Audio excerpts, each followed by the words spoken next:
Olá a todos e a todas que nos acompanham em mais uma semana da Rede Pedagógica, né? Essa é a 16ª semana que estamos conversando sobre família, escola e família. Meu nome é Daniela Lobato, estou aqui para falarmos um pouquinho de como a Base Nacional Comum Curricular, no ensino fundamental, em especial nos anos iniciais, dialoga com as relações da família e a escola. Para que a gente possa iniciar a nossa conversa, né? Quem acompanha aqui os nossos vídeos sabe que é importante resgatarmos um pouquinho de como a legislação tem tratado desses assuntos e até porque a própria legislação ela dá base para todos os outros aspectos que vão se desdobrar na unidade escolar. O primeiro deles, né, é a Constituição Federal de 1988. Depois vou falar um pouquinho da Lei de Diretrizes e Base, em especial no aspecto do ensino fundamental, as diretrizes curriculares na parte introdutória e na parte também do ensino fundamental, e a Base Nacional Comum Curricular na sua parte introdutória, na parte do ensino fundamental e nos componentes curriculares. O que a Constituição Federal vai apresentar para a gente neste primeiro momento, né? O seu artigo 205, que já começa a falar da educação, ela trata que é o direito de todos e dever do Estado e da família. Então, os dois são responsáveis por esse direito e incentivar e colaborar com o incentivo e a colaboração da sociedade. Até porque, né, a educação ela é tão ampla que deixar ela apenas em um dos aspectos acaba sendo enfraquecida e fragilizada, porque a criança ela não é educada apenas um âmbito, né? São vários âmbitos, vários aspectos para que essa educação aconteça. E a Constituição ela vai tratar do aspecto legal, de garantia dessa educação para esta criança, tanto que o Estado deverá ofertar e a família irá fazer e realizar a matrícula dessa criança nas etapas e nos momentos certos, né, nas idades que elas estão ali dentro da faixa etária escolar. Tudo isso para quê? Visar o pleno desenvolvimento da pessoa, o seu preparo para o exercício da cidadania e sua qualificação para o trabalho. Então, aqui a gente pode ver que é sempre num aspecto mais profissional, de convivência, né, relacional com o outro, inserido na sociedade. Ele continua no artigo 208, no inciso 7, né, no parágrafo 3º, sobre a responsabilidade do poder público de recensear os educandos no ensino fundamental, fazer-lhes a chamada e zelar, junto aos pais ou responsáveis pela frequência à escola. Não basta a criança estar matriculada, né? A criança precisa frequentar o espaço escolar. E isso é a responsabilidade dos dois, tanto da unidade escolar, de estar atenta àquelas crianças que estão com um número alto de faltas, entrar em contato com a família, porque pode estar acontecendo ou ocorrendo alguma situação que seja delicada naquele momento e a criança esteja impossibilitada de ir para a escola, porque tudo isso impacta na qualidade da educação. Então, a gente vai agora para a Lei de Diretrizes e Bases. Vocês vão ver que os documentos, de certa forma, como eles se relacionam, né, como eles um é base do outro, vai repetir algumas frases, algumas partes dos artigos ou incisos. E isso é bom porque ele reforça aquilo que é importante. No artigo 1º da LDB, a educação ela vai abranger os processos formativos que se desenvolvem na vida familiar. Então, assim, ela vai estender aquilo que inicia ali no núcleo familiar. Então, primeiro momento, o primeiro grupo que a criança recebe esses momentos iniciais da educação é na vida familiar. Por isso que a família e a escola não podem se dissociar. E a gente vai entrar mais nesses assuntos na segunda aula. Desenvolve na vida familiar, na convivência humana, no trabalho, nas instituições de ensino e pesquisa, nos movimentos sociais e organizações da sociedade civil e nas manifestações culturais. Então, aqui ele traz um pouquinho de como é ampla esse aspecto da educação. O artigo 2º continua, né, e traz um pouquinho ali da educação, que é mais uma vez o dever da família e do Estado, inspirada nos princípios de liberdade, nos ideais de solidariedade humana e tem por finalidade o pleno desenvolvimento do educando. Então, todos nós estamos buscando a mesma coisa, esse pleno desenvolvimento, que ali ele trata do educando, porque a gente está falando no aspecto legal, né? Mas no aspecto humano também a gente tem que pensar nesse pleno desenvolvimento. O seu preparo para o exercício da cidadania, a sua qualificação para o trabalho. E o trabalho, mais uma vez, volta aqui, né, está sendo reforçado, porque é uma das finalidades, né? O preparo para o mundo do trabalho, como a BNCC apresenta. Ainda no artigo 12, né, ele fala dos estabelecimentos de ensino. Respeitadas as normas comuns e as do seu sistema de ensino, terão incumbência de. Então, aqui é o papel da unidade escolar. Então, assim, gestor que está nos acompanhando, né, aos pais e educadores também, é importante nós estarmos atentos e cobrar mesmo das instituições, né, aquilo que é de nosso direito. Até porque se os papéis se misturam muito, acaba que cada um não exerce a sua função ali e não colabora um com o outro. O estabelecimento de ensino deverá articular-se com as famílias e a comunidade, criando processos de integração da sociedade com a escola. Esse é um ponto-chave para a gente começar a falar um pouco da base. Porque a unidade escolar, ela precisa criar meios para aproximar essas famílias. Sei que muitas vezes as famílias estão com tantas demandas, né, de trabalho, de saídas, não possuem um tempo, mas é importante que elas entendam que esse tempo é muito precioso para que os dois possam se comunicar e dialogar para ver quais são as necessidades daquela criança, daquele estudante. Tanto os pais podem colocar suas preocupações nesse momento, quanto a própria unidade escolar também pode colocar as suas preocupações em relação à educação desse estudante. E a escola também pode apresentar de que maneira ela irá abordar as propostas dela aquele ano, para que os pais não se tornem apenas, né, espectadores da educação, mas que eles também possam participar lá, estando junto, montando conselhos, né, participando das reuniões de pais, não apenas para ouvir o retorno às notas dos seus filhos, algumas críticas às vezes, né, que são colocadas, dos pais não estarem ausentes da escola, mas também colocar esses pais para participarem de alguma forma, em alguma feira cultural, em alguma apresentação da vida profissional dos futuros profissionais, já que estamos falando muito do mundo da preparação para o mundo do trabalho. Então, por que não chamar esses pais, né, um artesão, às vezes um empreendedor, para falar de como você empreender na vida profissional? Então, voltando ainda na LDB, a gente ainda tem o artigo 13, né, no que tange aos docentes. Falamos de uma forma geral do Estado, falamos então da instituição, né, de ensino, e agora eu vou trazer um pouquinho para os docentes. No inciso 6º, né, está aqui: deverá colaborar com as atividades de articulação da escola e com as famílias e a comunidade. Às vezes você, professor, você tem uma visão um pouco mais clara, né, ali, porque você está diariamente na sua turma. Então, você pode propor iniciativas para esse gestor em algum encontro e com outros colegas também de trabalho para acolher mais essas famílias e apresentar propostas para que tanto a comunidade escolar, que está ali em meio, né, é circunvizinha a essa escola, participe das atividades na escola. Temos outras citações, né, da seção 2, que vai falar da educação infantil, que tem muitos aspectos da família, né? Não vou entrar porque minha colega Andréia vai falar muitíssimo bem sobre a educação infantil e a família, a escola. Então eu vou logo para a seção 3 do ensino fundamental, que no artigo 32 vai falar entre os objetivos, né, para a formação desse cidadão, desta criança que está no ensino fundamental, é fortalecer os vínculos de família, dos laços de solidariedade humana e a tolerância recíproca em que se assenta a vida social. Então, entre outros incisos, eu destaquei esse porque ele fala dos aspectos do fortalecimento do vínculo de família. E como se fortalece esse vínculo?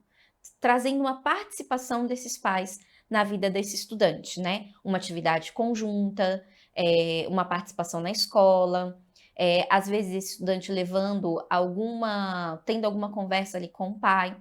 Então, tudo isso vai contribuir nesse fortalecimento de vínculos.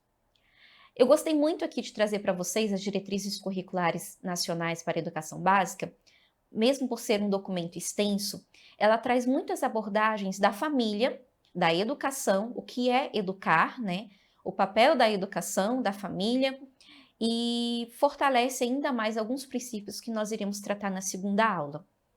Fundamento essencial, a responsabilidade que o Estado brasileiro, a família e a sociedade têm em garantir a democratização do acesso, a inclusão, a permanência, o sucesso das crianças, jovens e adultos na instituição educacional, sobretudo em idade própria a cada etapa e modalidade.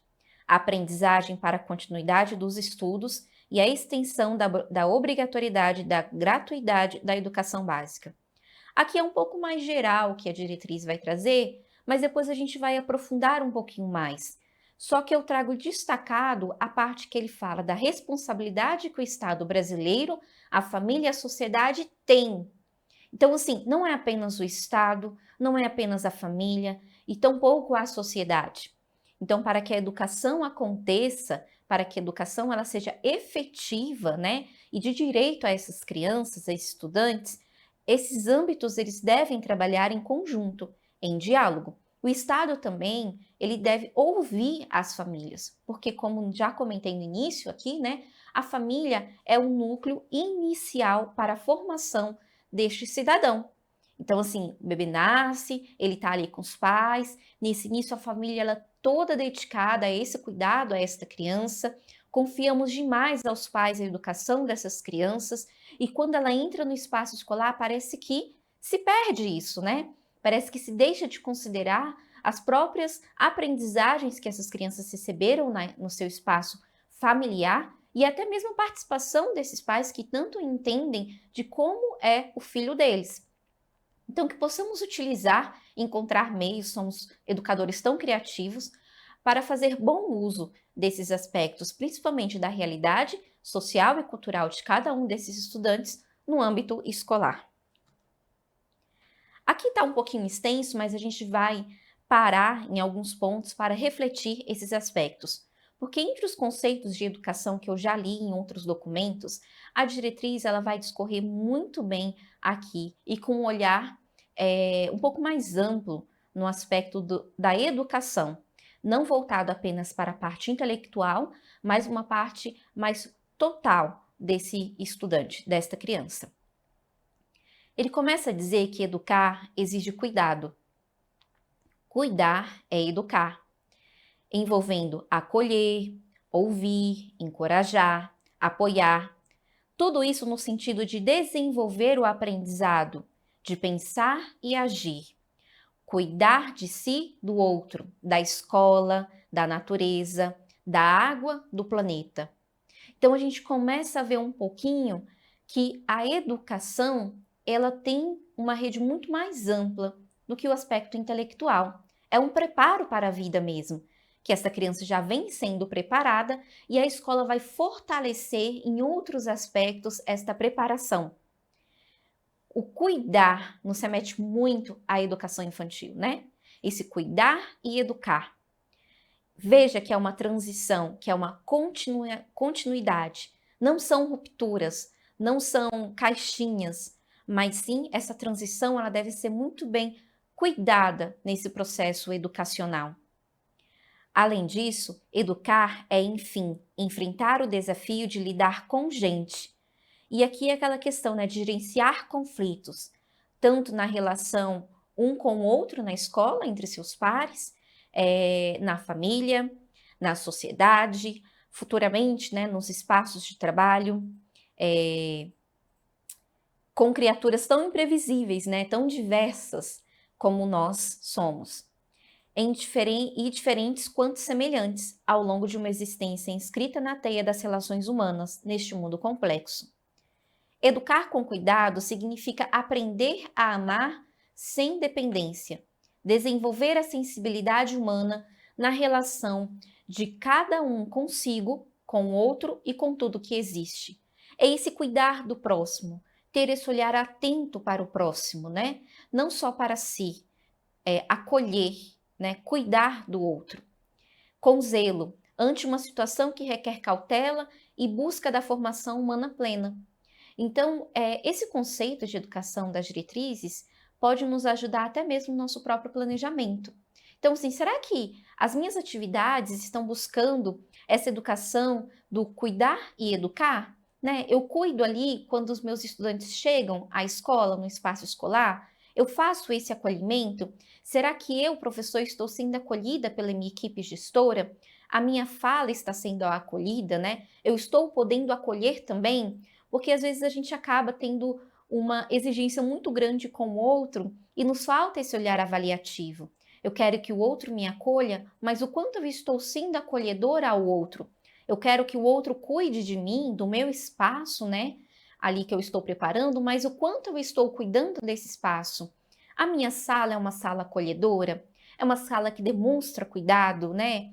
A maneira que eu estou me portando enquanto profissional nesse espaço escolar tem demonstrado que eu estou cuidando de mim, né, em diversos aspectos, para que isso inspire que eles também se cuidem.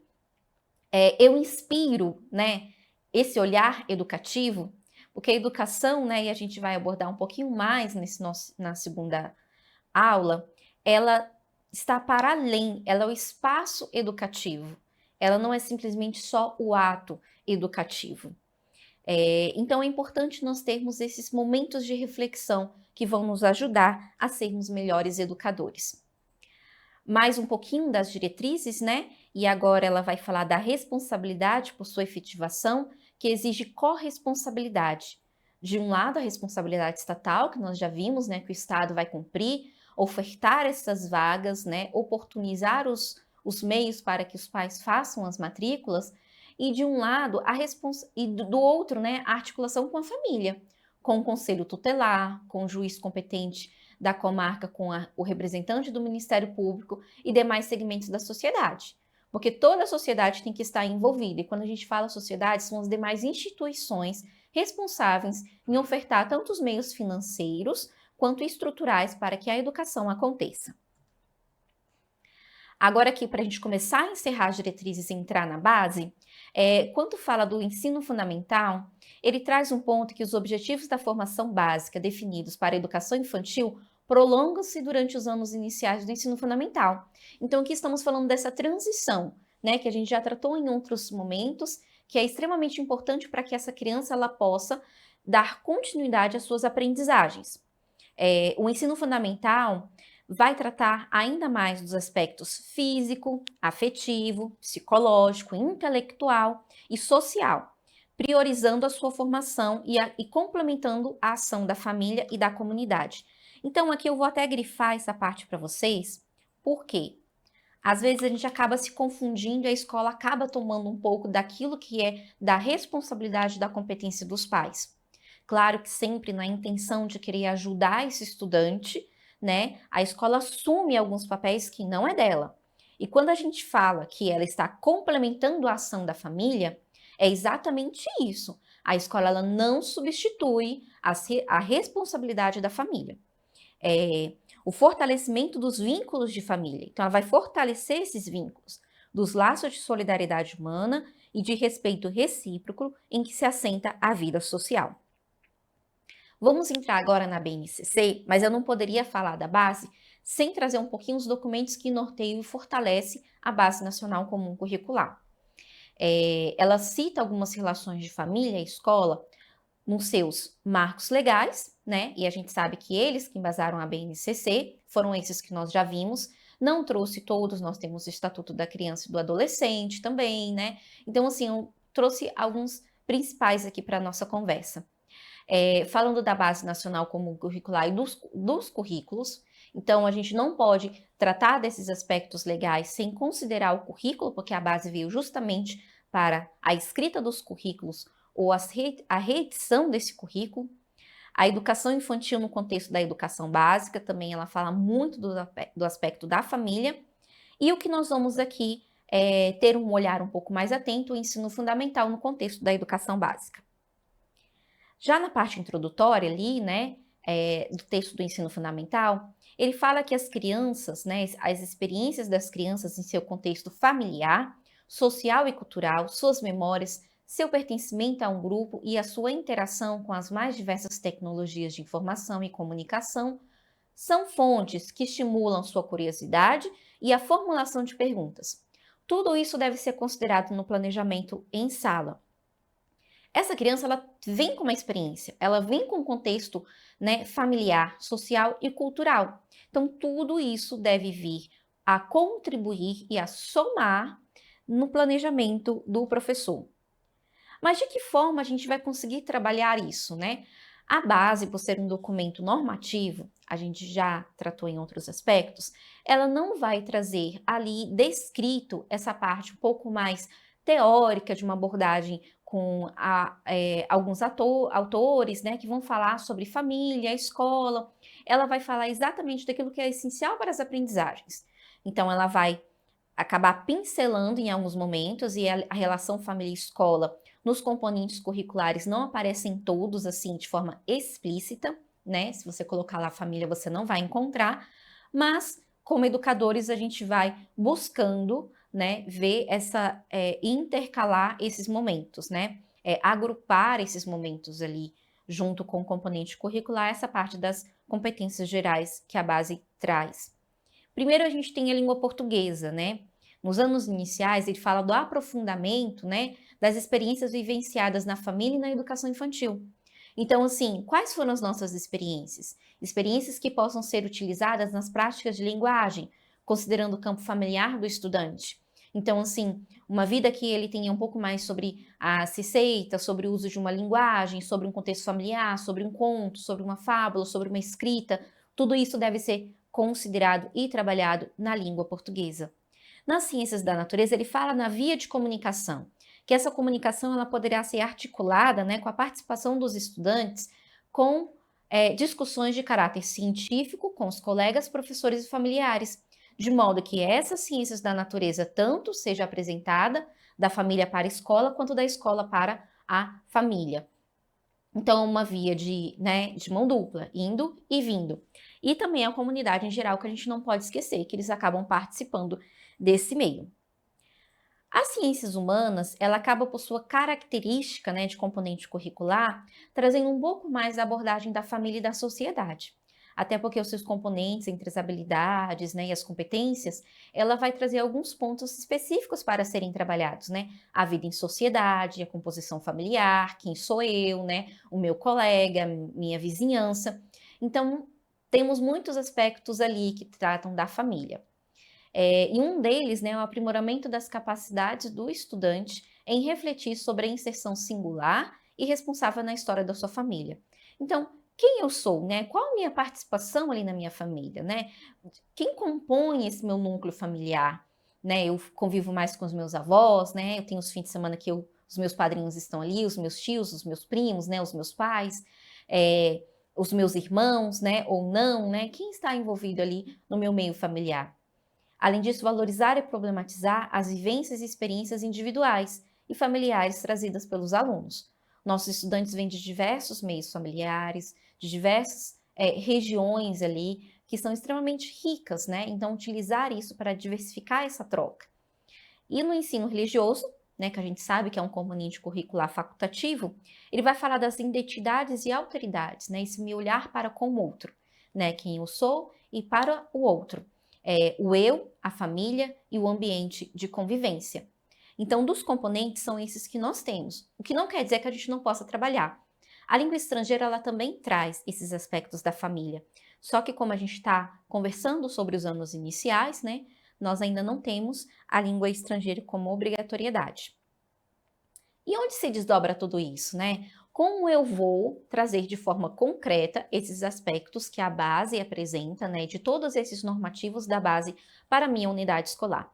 Então, você, gestor que está aqui conosco, e os próprios professores que ainda não possuem na sua unidade escolar a proposta política pedagógica, vai conversar, vocês vão sentar e vão pensar ou até mesmo reelaborar o seu PPP de forma que atenda, né, que possa acolher esses aspectos da família.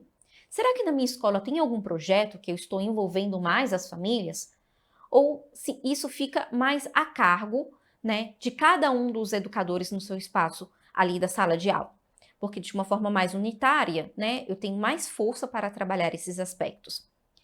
Então, a gente tem a Constituição, a LDB, as diretrizes e a base. Tudo isso vai fortalecer para que eu tenha insumos para elaborar o currículo do meu estado.